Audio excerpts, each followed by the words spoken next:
नमस्कार दोस्तों, मैं हूं संतोष कुमार और हमारी मौजूदगी आज हमारे शख्स एक जुड़े हैं। इनका हम पहले परिचय जानना चाहेंगे। सर, अपना परिचय क्या है? सर बहुत बहुत धन्यवाद। मेरा नाम विनोद कुमार है और मैं एक सोशल वर्कर। हमारे मन में कई दिनों से ये चर्चा चल रही है कि आप देख रहे हैं कि जंतर मंतर पे बहुत जोरों तौरों से धरना प्रदर्शन हो रहा है।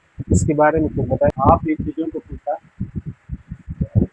माँ बाप का एक सपना होता है मजदूरी करके, कर्ज निकाल कर, तनख्वाह से पैसा काट करके अपने बच्चों को बड़े बड़े यूनिवर्सिटियों में पढ़ा रहे हैं और वो देखना चाहते हैं कि ये आने वाले समय में हमारे देश के भविष्य है और उन बच्चों के भविष्य के साथ इस तरह का खिलवाड़ होगा तो बच्चे आजकल 19 आजकल 21 अपने अधिकार की मांग आप धरना प्रदर्शन करके स्वतंत्र रूप से मांग सरकार से कर सकते हैं। और मांग करने के बाद ये वर्तमान की सरकार है, जो वहाँ की पुलिस है, जो वहाँ की प्रशासन है, बच्चों पे आनाधून लाठीचार्ज की है। आप अपने सोशल मीडिया के माध्यम से देख रहे हैं, ये पूरा दुनिया देख रहा है, ये किसी से छुपा नहीं है। लेकिन जहाँ तक बात है, मैं उन गार्जियनों से पूछना चाहता हूँ, उस भाइयों से पूछना चाहता हूँ कि जो अपने भाई को शहरों में बड़े बड़े यूनिवर्सिटियों में पढ़ाने का सपना देखा है, आज उनका सपना दूर हो रहा है। क्या आप अपने बच्चे की आवाज़ को बुलंद करना चाहते हैं कि नहीं करना चाहते हैं? करना ही चाहते हैं। दूसरी बात, आप देख रहे हैं कि हमारे भारत में बहुत बड़े बड़े नेता हैं, बहुत बड़े बड़े दिग्गज पूंजीपति हैं, लेकिन बच्चों का, छात्र का कोई आवाज उठाने वाला नहीं है।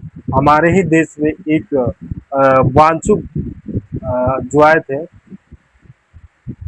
उनको कल या परसों का मैं पूछना चाहता हूँ कि क्या उस बच्चों के हाथ में लाठियाँ थी? क्या उस बच्चों के हाथ में हथियार था? क्या वो बच्चे वहाँ पर ईटा पत्थर चला रहे थे, स्वतंत्र रूप से अपनी मांग कर रहे थे, उनको क्यों रिटर्न किया गया? क्यों इस तरह की अत्याचार उन बच्चों के साथ किया गया? मैं हर उस भारत के नागरिकों से पूछना चाहता हूँ कि क्या अपने अधिकार की मांग अपने वर्तमान सरकार से नहीं कर सकते? एक कहावत है कि जब अधिकारियों का अधिका काम होने लगे, जब नेताओं का नियत खराब हो जाए तो उस देश को भ्रष्ट होने से कोई रोक नहीं सकता है। आज स्थिति ऐसी बनी हुई है कि क्या हम अब पूछना चाहते हैं वैसे मंत्रियों से, वैसे नेताओं से कि उनके बच्चे हैं कि नहीं है?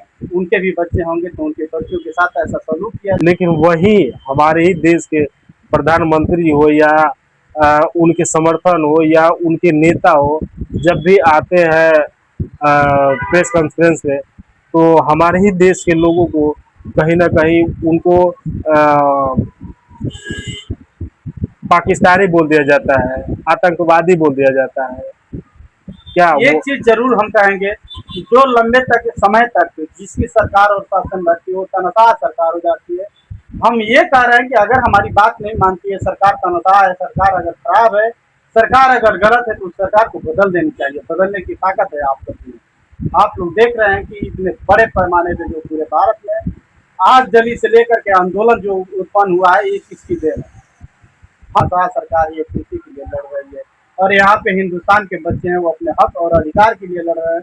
जो हम पढ़ाई उस पद पे जाएंगे जिसकी तैयारी करते हैं, उसकी वह इच्छा को हनन किया जा रहा है ये सरकार की तरफ कि क्या वो हर घर के बच्चे नहीं है?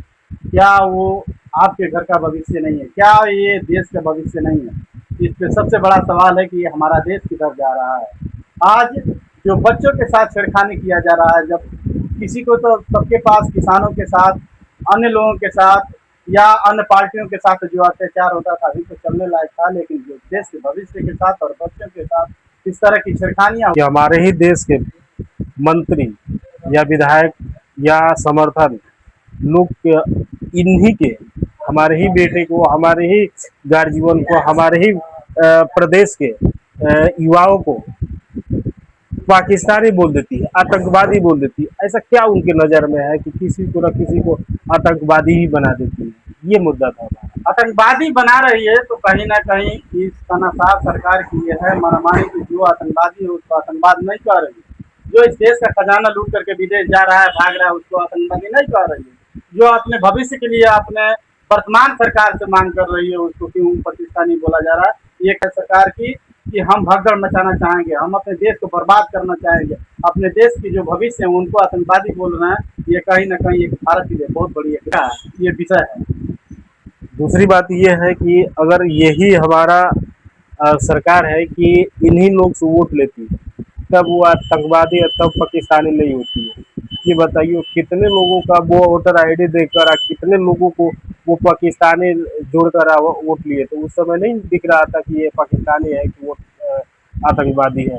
अब वही हक के लिए लड़ेंगे तो आतंकवादी हो गए, पाकिस्तानी हो गए। हमको ऐसा लगता है कि कोई ऐसा विधायक, कोई ऐसा मंत्री, कोई ऐसा प्रधानमंत्री, कोई ऐसा मुख्यमंत्री नहीं है कि दो उनके वोटर आई डी कार्ड है। उन लोगों का अगर सर्टिफिकेट खोजा जाए तो सर्टिफिकेट देने के लिए भी वो मना कर रहे हैं। क्या इस देश के प्रधानमंत्री का सर्टिफिकेट जब खोजा गया तो पता ही नहीं चला कि कितना तक पढ़ा लिखा है। जिसके बाल बच्चे नहीं है वो लोग कुर्सी पे है तो बाल बच्चों की कीमत को क्या समझ पाएंगे, किसी के भविष्य को क्या समझ पाएंगे। सबसे बड़ा सवाल, मान लीजिए कि जिसका बच्चा होता तो दर्द होता, जिसके बेटे होते तो दर्द होता, जिसका बेटा उस लाइन में खड़ा होता तो उसे दर्द होता। ये लोग तो अपने बच्चों को विदेश पढ़ा। ये तनाशाह सरकार है, तनाशाह सरकार को हर तरीके से ध्वस्त करना पड़ेगा, नहीं तो ऐसे ही बच्चों के भविष्य के साथ खिलवाड़ हमेशा होता रहेगा। तो हमारा वीडियो कैसा लगा आप लास्ट तक बने रहिए, और ऐसे ऐसे अपडेट हम हमेशा लाते रहेंगे, तो कमेंट सेक्शन में जरूर बताइएगा। नमस्कार, धन्यवाद। जय हिंद, बहुत बहुत धन्यवाद।